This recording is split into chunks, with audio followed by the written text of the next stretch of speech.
सावन जल हम ढार बहू रे, भोले बाबा से तोरे मांग बहू रे।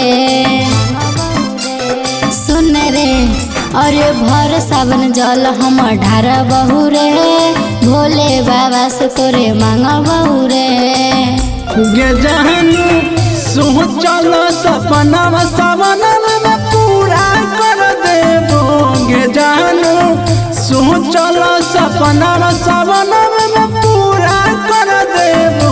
गे छौड़ी देव घर मंदिरिया में तोर मंगिया भर देबो।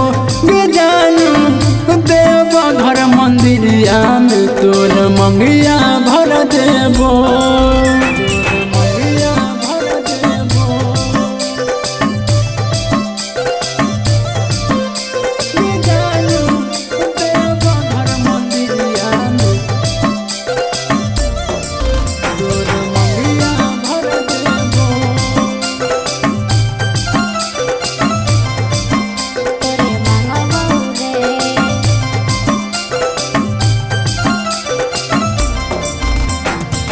तोरा पावे खातिर के लियो 16 सोमवारी रे, तोरा खातिर अभी ले पगला हियो हम कुंवारी रे।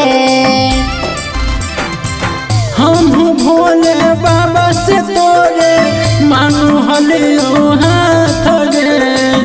अब मांगे जइबो सोना जिंदगी भर के साथ गे। चट बंगनी पहट दिया कर लेबो। चट बंगनी पहट दिया कर लेबो। गे छौड़ी देव घर मंदिरिया में तोर मंगिया भर देबो। गे जानू देव घर मंदिरिया में तोर मंगिया भर देबो।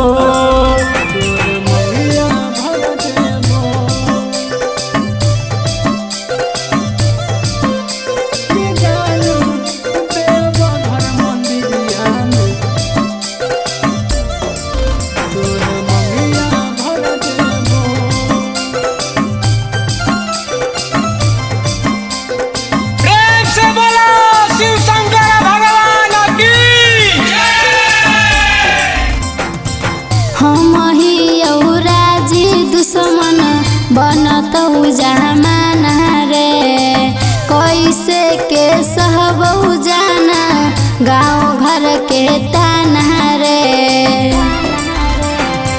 जरत जमाना तो जरे दे नहीं है परवा गे।